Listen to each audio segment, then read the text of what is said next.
Passada, nós trabalhamos o texto de 1 Pedro, capítulo 2, versículos 4 e 5.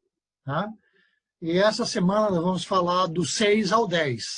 Incrível que na semana passada, 4 ao 5 foi mais comprido do que hoje. Aparentemente hoje não vai ser tão comprido assim, espero que não. Versículo 4. Chegando-vos para ele, a pedra que vive, rejeitada, sim, pelos homens, mas para com Deus eleita e preciosa. Também vós mesmos, como pedras que vivem, sois edificados casa espiritual para ser de sacerdócio santo, a fim de oferecer de sacrifícios espirituais agradáveis a Deus por intermédio de Jesus Cristo. Pois isso está na Escritura. Eis que ponho em Sião uma pedra angular, eleita e preciosa, e quem nela crer não será de modo algum envergonhado. Para vós outros, portanto, os que credes, é a preciosidade, mas para com os descrentes, a pedra que os construtores rejeitaram, essa veio a ser a principal pedra angular. E pedra de tropeço, e rocha de ofensa. São estes os que tropeçam na palavra, sendo desobedientes, para o que também foram postos. Vós, porém, sois raça eleita, sacerdócio real, nação santa, povo de propriedade exclusiva de Deus, a fim de proclamardes as virtudes daquele que vos chamou das trevas para a sua maravilhosa luz. Vós, sim, que antes não erais povo, mas agora sois povo de Deus, que não tinhas alcançado misericórdia, mas agora alcançastes misericórdia. Nós vimos na semana passada, em rápidas palavras, uma pincelada assim, bastante rápida mesmo, né? Tem a ver com chegando-vos a Ele, né? Então nós precisamos nos achegar a Cristo, tá? Mas não só apenas nos achegar a Cristo, mas também permanecer em Cristo. A semelhança do ramo, que precisa da seiva da videira. Então nós temos a videira, e o ramo só vai poder usufruir da seiva da videira se ele estiver conectado, se tiver permanecer. Então, aí esse exemplo, né, o crente também precisa permanecer em Cristo, chegar-se a Cristo e permanecer em Cristo. Por quê? Porque Jesus é a pedra que vive. E ele é a pedra, além de viva, ela é a pedra rejeitada, mas eleita e preciosa. Aí vem uma pergunta, o que significa pedra viva? Será que existe pedra morta? Mas se toda pedra ela é um ser inanimado. Os judeus entendiam essa palavra, pedra que vive. Nós não entendemos. Espero que hoje você vai conseguir entender o que é uma pedra viva e o que é uma pedra morta. Nós somos edificados casa espiritual, lá no verso 5, como também somos pedras que vivem, né? Também somos pedras que vivem, para sermos sacerdotes, temos uma função, sacerdotes, com o propósito de oferecer sacrifícios espirituais agradáveis a Deus por intermédio de Jesus Cristo. Então esse foi, assim, rapidamente, um resumo do que a gente viu na semana passada. Então nós queremos ir hoje para 3 versículos ao mesmo tempo, o 6, o 7 e o 8. Pois isto está na Escritura, eis que ponho em Sião uma pedra angular, eleita, preciosa, e quem nela crer não será de modo algum envergonhado. Para vós outros, portanto, os que credes é a preciosidade, mas para os descrentes, a pedra que os construtores rejeitaram, essa veio a ser a principal pedra angular, e pedra de tropeço, e rocha de ofensa. São estes os que tropeçam na palavra, sendo desobedientes para o que também foram postos. Aí vem aquela situação, Sião. Né? O que é esse Sião? Sião é um monte, dentro de Jerusalém, localizado ao lado da muralha da cidade antiga, associado ao Monte do Templo. O Monte do Templo é o local onde Salomão construiu o Templo de Salomão. Claro, tinha que ser de Salomão, né? E é onde Deus se manifestava. Então você vai estar vendo esse desenho mais amarelo aqui, ó. Esse aqui é olhando, deixa eu ver, norte, sul, leste, oeste. Nós estamos olhando do oeste, nós estamos olhando do Mediterrâneo, nós estamos olhando da Europa para o Oriente. Então veja que aqui no final está o templo, não sei se vocês estão vendo o cursor, Mas aqui, ó, no final está o templo. O templo, tá? Ele é o templo de Salomão. E essa é a área do Monte Sião, tá certo? Aqui nós temos nos tempos atuais essa mesma área, só que agora olhando do Egito, não olhando da Europa, olhando do Egito. Antes nós estávamos olhando desse lado do mar, tá? Da Europa. Agora nós estamos olhando aqui, ó, do Egito. Olhando do Egito, nós temos o local do Monte Sião, onde foi construído o templo, que hoje tem o Domo da Rocha. Que hoje, esse cara aqui é a maior confusão. Se o judeu vier aqui mexer nisso aqui, vai dar guerra. Entendeu? Então, os tempos atuais é isso aí. Esse é Sião. Então, existem vários montes dentro de Israel e dentro de Jerusalém. E tem um monte Sião, e é o lugar do templo. Inclusive, esse é o lugar, esse monte, é o lugar onde Abraão foi sacrificar Isaac. Eles foram lá em cima, tá, desse monte e foram sacrificar Isaac. Lembre-se, esse monte aqui, ó, ele é reto agora, tá? Só que na época ele era um monte. Eles tiveram que aplainar esse monte para construir o templo, ok? Então esse aí é Monte Sião, ok? Ok? Eis que ponho em Sião. Deus colocou em Sião um representante divino, tá? Para sustentar a lei e os profetas. Esta pedra angular, esta pedra eleita e preciosa, tem a ver com a manifestação divina entre os viventes, o próprio Senhor Jesus. Então, alguém dos céus veio à terra, tá? Como pedra angular, como pedra eleita, como pedra preciosa. Vejamos aqui. Aqui nós temos a pedra angular. Se você tirar essa pedra, essa parte azul aqui, toda essa parte laranja lateral aqui e essa outra direita e esquerda, elas vão cair. Elas caem porque é essa azul que segura. E um dos lados, tá, dizem que é a lei, tá? O outro lado são os profetas. Então, tudo se resume, tudo conduz para Jesus Cristo, que é a pedra angular. E é ele que firma, tá? Tudo isso, tudo dentro dele acaba se encaixando.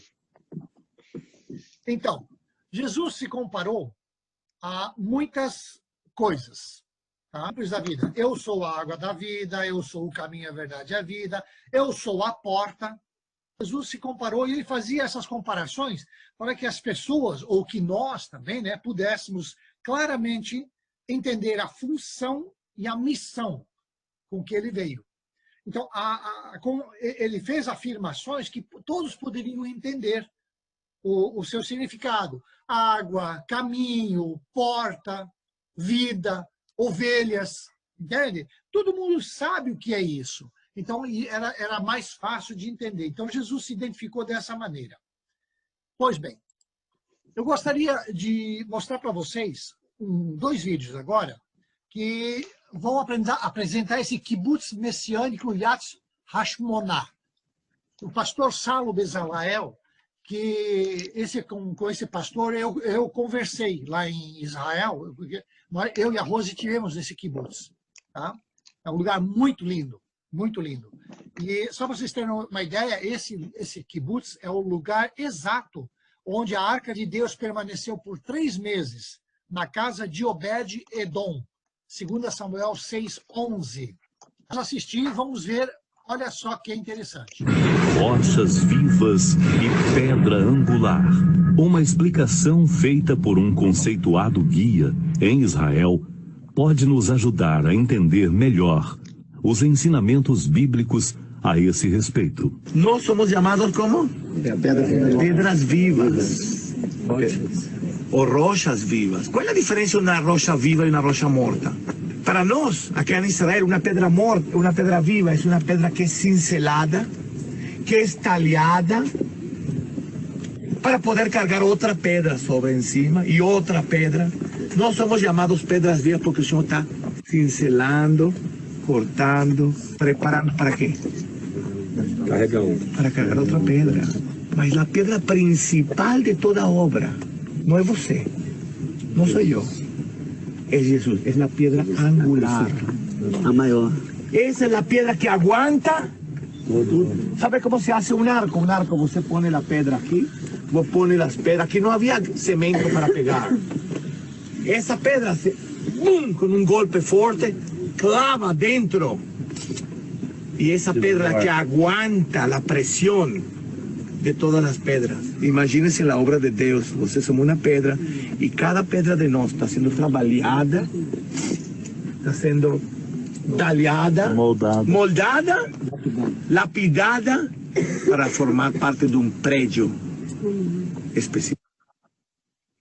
Entenderam? Você e eu somos parte, nós somos pedras vivas porque nós estamos sendo trabalhados por Deus.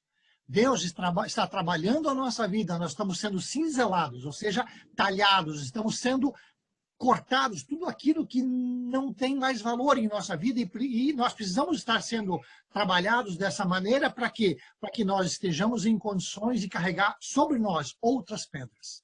Agora eu quero botar um outro da mesma região, só que esse não é o pastor Saulo, tá? É outro. Bom, pessoal, tudo jóia? Estou aqui em Jerusalém, no Kibbutz Yad Hashmonah, o Kibbutz messiânico, que muitos brasileiros que visitaram Israel já tiveram a oportunidade de conhecer. E eu quero mostrar uma coisa interessante para vocês. Atrás de mim, vocês estão vendo aqui um arco, né?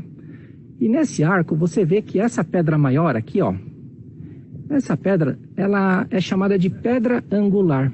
Essa pedra, ela representa Yeshua, representa Jesus. Por quê? Porque essa pedra é quem dá a sustentabilidade a esse arco. Se você tirar ela, o arco cai. E Jesus é a pedra que dá sustentabilidade às leis e os profetas. Se você tirar Jesus desse centro, as leis e os profetas caem, desabam, perdem o sentido. Então, gente, olha que interessante, né? Jesus disse que ele veio para que se cumprisse tudo o que dele está escrito nas leis e nos profetas. Jesus é a pedra angular, né? A finalidade da lei está em Jesus, né? Então, porque tem um texto que nós até lemos, né? Que o fim da lei é Cristo para a justiça de todo que crê. Então, o que quer dizer? Que a lei acabou? É o fim? Jesus terminou com tudo? Não. A finalidade, o fim aqui está apontando para a finalidade da lei. A lei aponta para quem? Para Jesus, né? Então, olha aí, novamente, a pedra angular. Essa é a pedra angular que representa Jesus. Legal, né, gente? Israel tem muita coisa interessante que aqui você caminha sobre a Bíblia. Quando você vem aqui, você está caminhando quase que literalmente sobre as Escrituras, e por isso vale a pena conhecer Israel. Tudo tem um significado, tudo aponta para uma profecia, para um acontecimento, e é por isso que eu convido a você. O dia que você vier a Israel, nós estaremos aqui aguardando você, de braços abertos, e desejamos que Deus ele possa ampliar o seu conhecimento. Tá joia? Um forte abraço e a gente se vê no próximo vídeo. Fica o desafio, né? Vamos para Israel? Vamos fazer uma caravana do pessoal da Apóstolo João para ir para Israel? Amém. Ok. De onde Pedro usou essa referência de que Jesus é a pedra viva? Em Mateus 21, 23 a 46, Jesus foi questionado pelos principais sacerdotes e anciões do povo quanto a que autoridade Jesus tinha para fazer o que fazia. Jesus contou a parábola dos 2 filhos, e ele também contou a parábola dos lavadores maus. E como conclusão ele disse: nunca lestes nas Escrituras a pedra que os construtores rejeitaram, essa veio a ser principal pedra angular? Com certeza, Pedro e os demais discípulos estavam presentes nessa conversa. Pedro escutou. Então, o próprio Senhor Jesus Cristo associou a sua imagem à pedra angular rejeitada pelos principais de Israel. Em Atos 4, 5 a 12, diz que em Jerusalém se reuniram todas as autoridades, anciões, escribas, sumo sacerdote Anás, Caifás, João, Alexandre e todos que eram da linhagem do sumo sacerdote, versículos 5 e 6. E questionaram a Pedro e João, tá? Pedro e João estavam presos lá, quanto a sob qual poder ou autoridade eles, Pedro e João, estavam curando. Verso 7. A partir do verso 8, diz que Pedro estava cheio do Espírito Santo e respondeu de que a cura se deu em nome de Jesus Cristo, a quem esta liderança judaica crucificou e que Deus o ressuscitou dos mortos. Nos versículos 11 e 12, está assim, ó. Este Jesus é a pedra rejeitada por vós, os construtores, a qual se tornou a pedra angular. E não há salvação em nenhum outro, porque abaixo do céu não existe nenhum outro nome dado entre os homens pelo qual importa que sejamos salvos. Observem que o próprio Pedro fez a associação de pedra rejeitada, mas que vive com a pessoa de Jesus Cristo. Então, ele pôde, aqui em 1 Pedro, capítulo 2, falar de Jesus desta maneira, usando o Velho Testamento, mas entendendo quem era. Tá? Entendendo que era Jesus. Já Paulo, em Romanos 9, versículo 30 a 33, explica que os gentios, pelo exercício da fé, alcançaram justificação. Mas Israel, os judeus, que buscavam a lei da justiça, não conseguiram alcançar essa lei. Por quê? Porque eles estavam presos em ritos e formas através de obras. E assim, tropeçaram na pedra de tropeço que é Jesus. Já no verso 33, Paulo, no uso do Velho Testamento, parafraseia, tá? O Isaías 8,14 e Isaías 28,16. Como está escrito: eis que ponho em Sião uma pedra de tropeço e rocha de escândalo, e aquele que nela crê não será confundido. Você entendeu o que é pedra angular? E que pedra angular é Jesus Cristo, essa pedra preciosa fala de Jesus Cristo. Então, quem é Jesus? Jesus é a pedra rejeitada pelos judeus, mas que se tornou pedra angular. Diferente. Ela é diferente, ela é única. Ela não há igual a nenhuma outra pedra. Nós, ocidentais, lembre-se, os judeus eram orientais. Nós, ocidentais, vivemos aqui no Ocidente, nós não entendemos a altura, a largura, a profundidade dessa declaração de uma pedra que vive, uma pedra, né? Uma pedra rejeitada. Nós agora nós podemos entender, mas nós não entenderíamos isso. Mas os judeus sabiam do que Jesus estava falando. Tá? Os judeus sabiam do que Pedro estava falando ali. Tá? Jesus estava dizendo, inclusive, de que só a partir dele é que existirá a verdadeira construção. Que o edifício que conduz à presença do Pai é ele que sustenta. É através de Jesus, tá? E na lei e nos profetas. Como nós vimos há pouquinho, tá? Tirando Jesus, cai as leis e caem os profetas. É ele que sustenta. Então, Jesus, com essa declaração, disse que ele é quem sofreria a pressão. Tá? A pedra angular é ela que sofre toda a pressão, tá? Em todos os lugares. E ele está sofrendo essa pressão para cumprir o resgate da sua criação, que é você e que sou eu. Ele disse: eu sou a base. Eu sou o fundamento.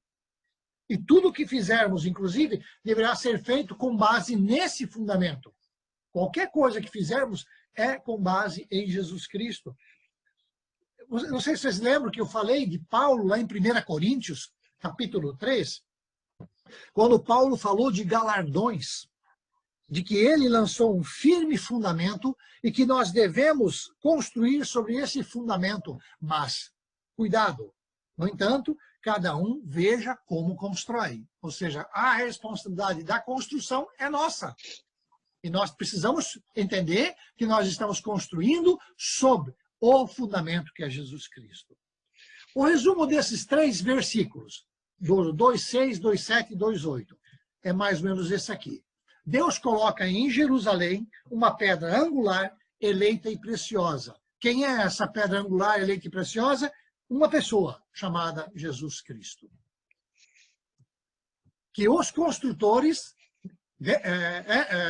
rejeitaram essa pedra. Quem são esses construtores? Os líderes judeus. Os líderes judeus. Que essa pedra, tá, passou a ser a principal pedra angular. processo de salvação, Jesus é o caminho, a verdade e a vida, e não há nenhuma outra maneira, nenhum outro caminho que nós possamos chegar à presença do Pai.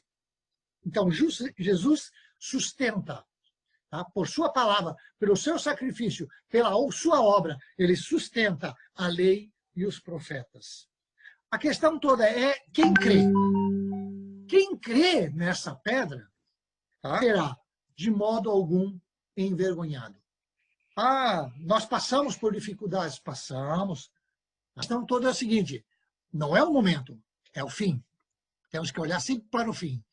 Quando nós chegarmos no fim, nós não seremos envergonhados. Mesmo que hoje alguém na rua ou em qualquer lugar venha caçoar, lá vai mais um crente de carteirinha.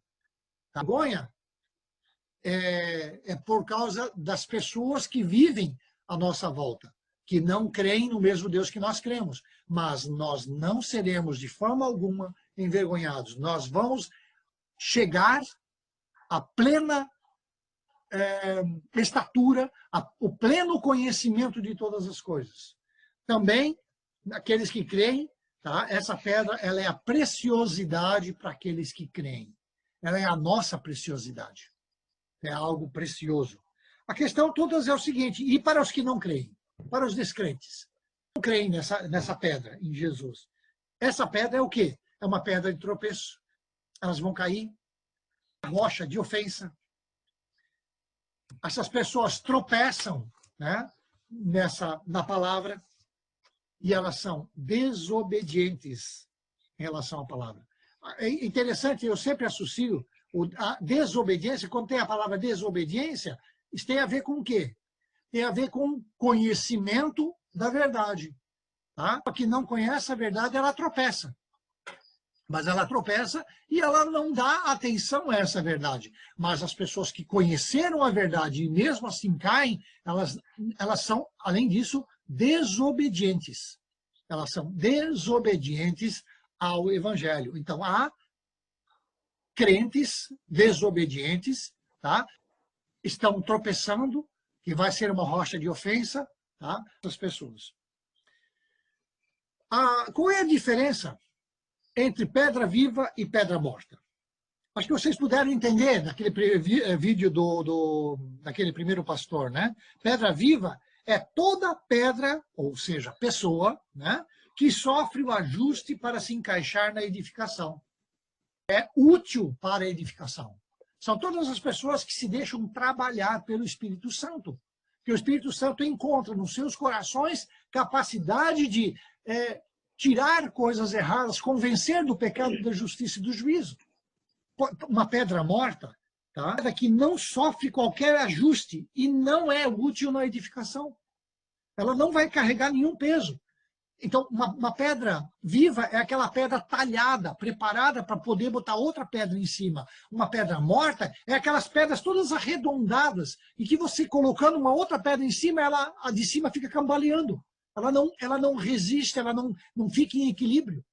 Então, temos cristãos dessa maneira, temos cristãos como pedra viva, que obedecem ao Evangelho, mas existem cristãos, chamados e intitulados cristãos, que também são pedras mortas, que não se deixam ser talhados, que não se deixam ser transformados, que não se deixam ser edificados. No verso 5, Pedro diz que os cristãos são pedras que vivem. Portanto, os cristãos precisam permitir que Deus faça a obra de purificação da alma, né? E quando isso acontece, o que acontece com o cristão? Quando ele começa a obedecer os preceitos e os mandamentos de Deus, o que acontece com a alma dele? Como nós já vimos em alguns versículos atrás. Ele fica o quê? Ele tem a sua alma limpa, transformada. Tá? Esse é o processo do lapidar, né, a pedra, para que ela se torne uma pedra viva. Versículo 9. No versículo 9. Vós, porém, sois raça eleita, sacerdócio real, nação santa, povo de propriedade exclusiva de Deus, a fim de proclamardes as virtudes daquele que vos chamou das trevas para a sua maravilhosa luz.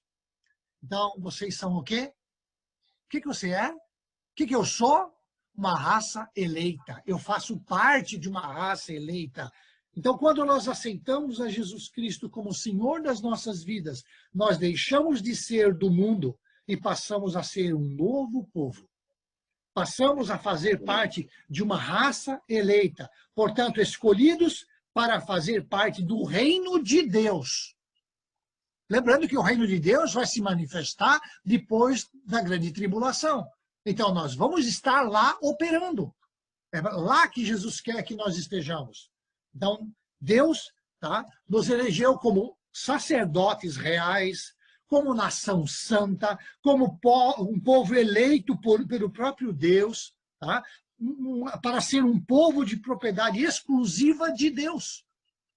Nós estamos trabalhando, nós estamos vivendo o Evangelho com esse propósito, para que nós realmente exercitamos o nosso sacerdócio, para que nós entendamos que nós fazemos parte de uma nação santa.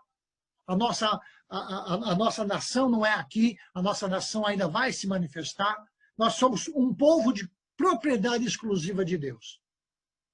Qual é o propósito de Deus em nos considerar raça eleita, sacerdócio real, nação santa, povo de propriedade exclusiva de Deus? Qual é o propósito? Porque Deus nos trata com tanto amor, misericórdia e graça. Para quê? Para que nós fomos resgatados e para quê? Né? Por que nós vivemos? A fim de. A fim de. Essa frase, ela é muito significativa. Tá? Vós, porém, sois raça eleita, sacerdócio real, nação santa, povo de propriedade exclusiva de Deus, a fim de o quê?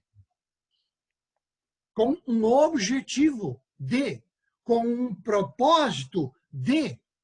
Tem um propósito porque você foi resgatado, tem um propósito porque você é raça eleita, tem um propósito porque você é um sacerdote real, tem um propósito porque você faz parte de uma nação santa, tem um propósito porque você faz parte de um povo de propriedade exclusiva de Deus.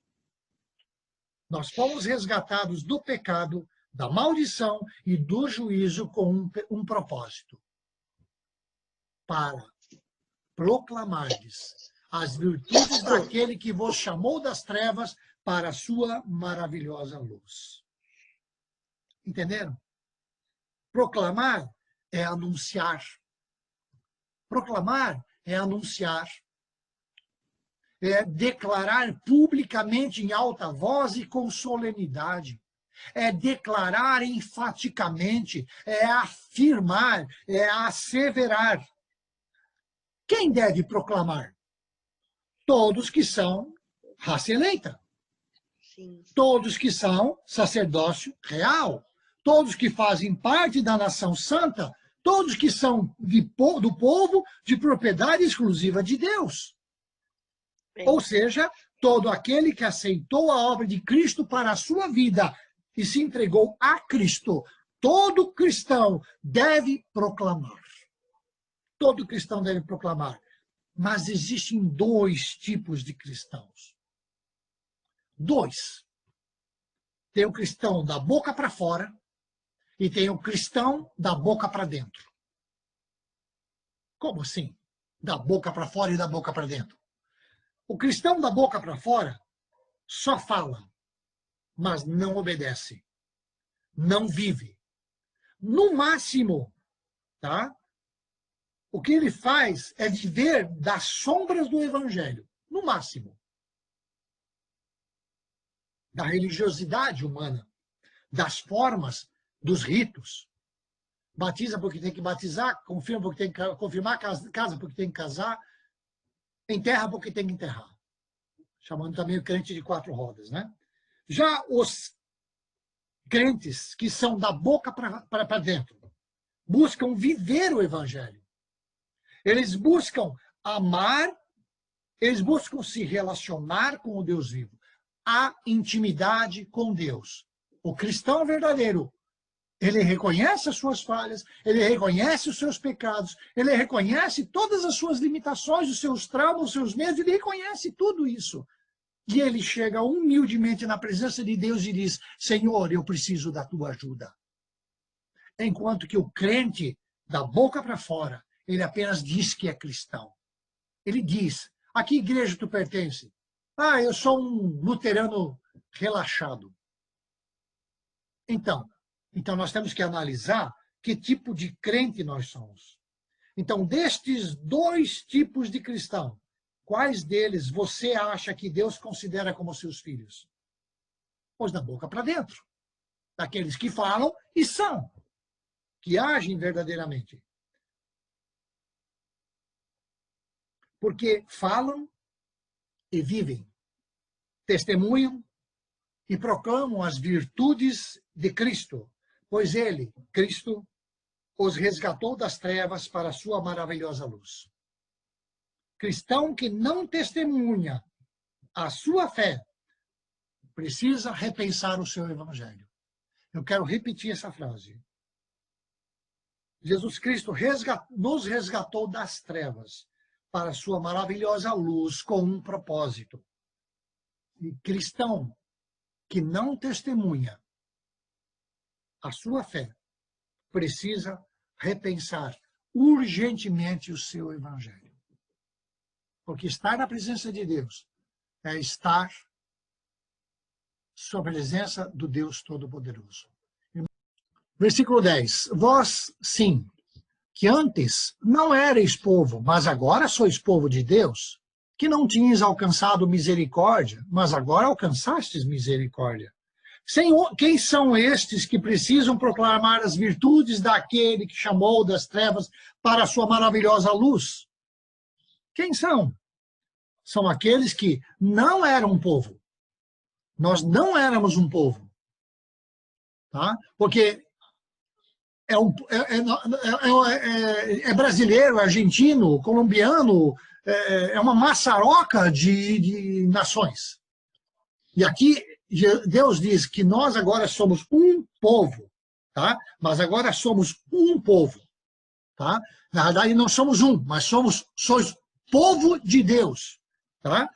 Somos em Deus, nós somos um povo. São aqueles que não tinham alcançado misericórdia, tá? De Deus, mas agora, por intermédio de Cristo, alcançaram, né? Alcançastes misericórdia. Então, sobre as nossas vidas está a misericórdia de Deus. Louvado seja Deus por isso. O que é misericórdia? A expressão misericórdia, ela tem origem latina e é formada por duas palavras, é formada pela junção de miserere, que é ter compaixão, e coração. Ter compaixão do coração significa ter capacidade de sentir aquilo que a outra pessoa sente. Aproximar seus sentimentos dos sentimentos de alguém. Ser solidário com as pessoas. Então, Deus olhou para você, Jaque. Deus olhou para a Luzia. Deus olhou para cada um de nós. Tá? Deus olhou para a sua criação e ele teve misericórdia de nós. Ele teve a miserere, né, e cordis. Então ele sentiu a nossa condição e ele optou em nos salvar. Quem é esse povo? O próprio Senhor Jesus responde em Mateus 21, 42 e 44. Tá? Perguntou-lhes Jesus, nunca lestes nas Escrituras a pedra que os construtores rejeitaram? Essa veio a ser a principal pedra angular. Isto procede do Senhor e é maravilhoso aos nossos olhos. Portanto, vos digo que o reino de Deus vos será tirado e será entregue a um povo que lhe produz os respectivos frutos. Todo o que cair sobre esta pedra ficará em pedaços, e todo aquele sobre quem ela cair ficará reduzido ao pó. Então, veja. Para quem Jesus está falando?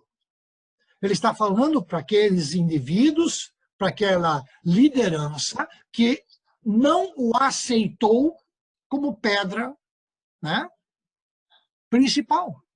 A esses construtores judeus, ele veio a seu povo e o seu povo o rejeitou. Mas todos os judeus rejeitaram Jesus? Não. Mas a liderança. E a liderança é o quê? Ela representa o povo. Então, o povo da credencial à liderança e a liderança representa. Se a liderança do Brasil tomar uma atitude de ir contra Israel, nós, Brasil, estaremos não sendo mais abençoados, mas estaremos sendo o quê? Amaldiçoados. Tá? Porque a liderança que representa os brasileiros está indo contra. Tá? Então, nós precisamos entender isso. Então, portanto, vos digo que o reino de Deus, veja, o reino vai se manifestar, o reino de Deus vos será tirado e será entregue a um povo que lhe produz os respectivos frutos. Quem é esse povo? É esse povo que foi salvo. É esse povo que foi chamado. É esse povo que foi resgatado e que Deus espera que nós tomemos uma ação.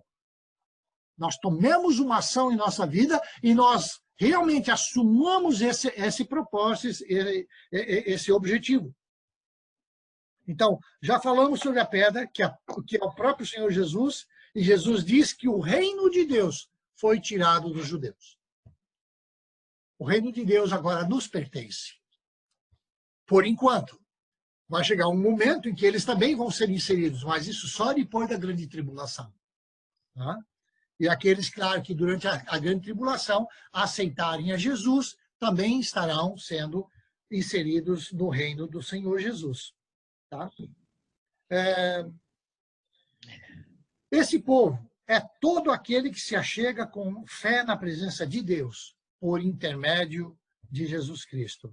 Portanto, nós somos inseridos neste povo, nesse novo povo que vai produzir os respectivos frutos. A questão é, nós estamos produzindo esse devido fruto? Ué, eu botei mudo, por que está aparecendo som aqui? A questão é, estamos produzindo o respectivo fruto?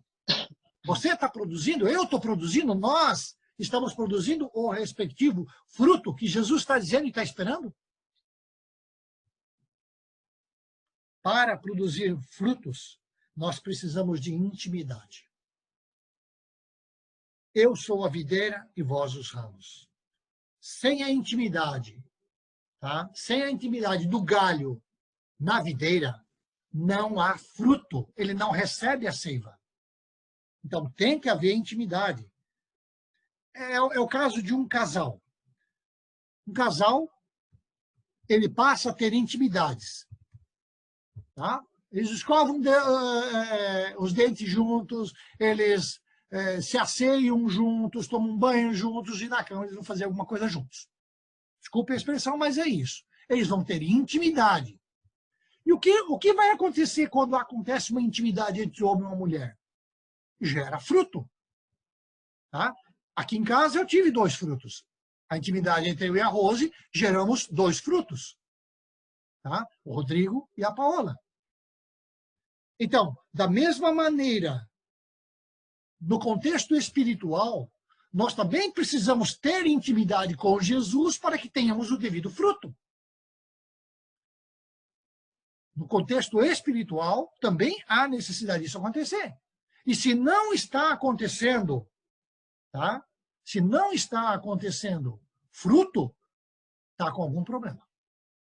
Ou está enganado, está se enganando, tá? Ou está infértil, ou está estéril. Vamos dar uma olhadinha. Eu tenho aqui um vídeo, frações de um vídeo que eu recebi do Solo. Eu participo do grupo chamado Solo, e esse grupo eu tirei alguns pedaços e eu vou passar para vocês. Eu espero que fique bem claro o que eu estou tentando dizer. Um casal, lembra? De vez em quando a gente vai fazer essa comparação do solo com a gestação, né?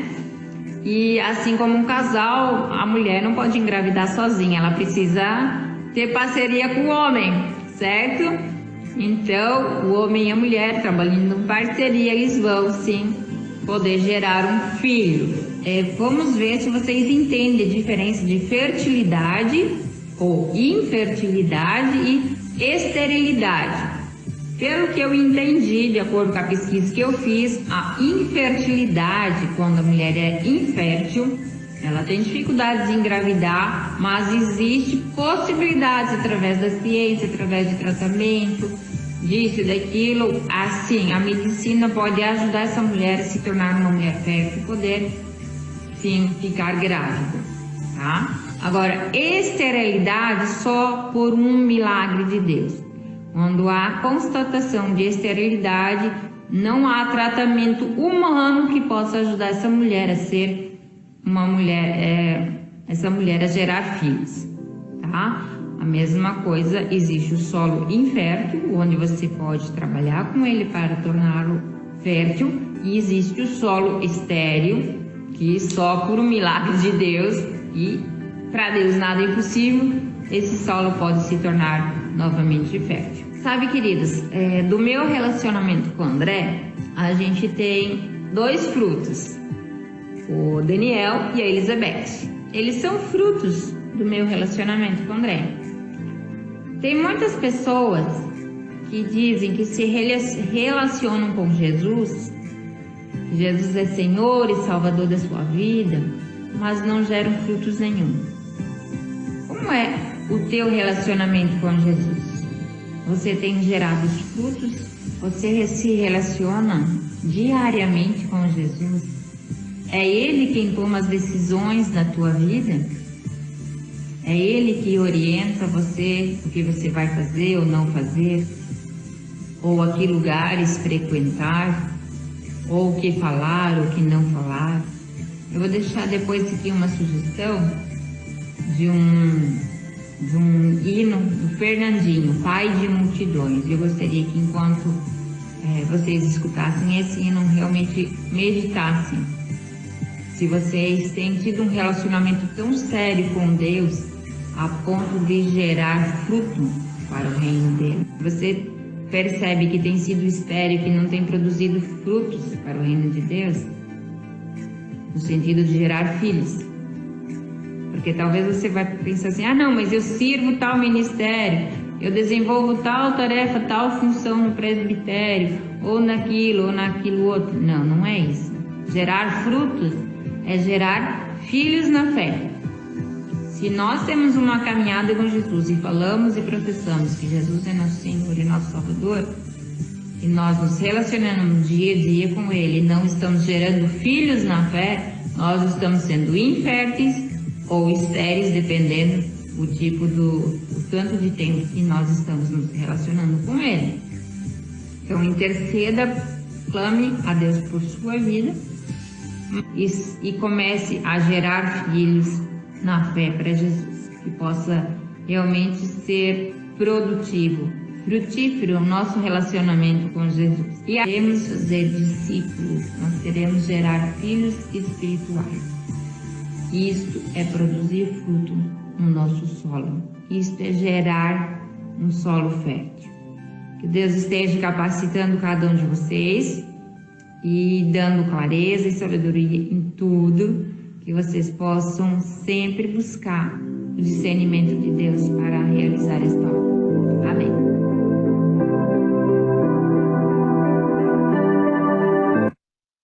Como anda a tua intimidade? Como anda a tua intimidade? Se você diz que tem intimidade, mas você não tem frutos, ou você é infértil espiritualmente, ou você é estéril espiritualmente. Esse negócio de dizer, eu pertenço a uma igreja e isso basta, isso não cola mais. Isso não cola mais. Não é isso. Nós estávamos enganados, nós estávamos com um entendimento errado em relação a muitas coisas. Mas nós entendemos que intimidade com Cristo vai levar obrigatoriamente, é natural, vai levar a ter fruto. Vai levar a ter fruto. Qualquer relacionamento, tá, onde tudo é normal, vai ter fruto. E assim também é no espiritual. Tá? Então, como está o teu relacionamento? Como é que você se relaciona com Cristo? E qual é o fruto que você está gerando?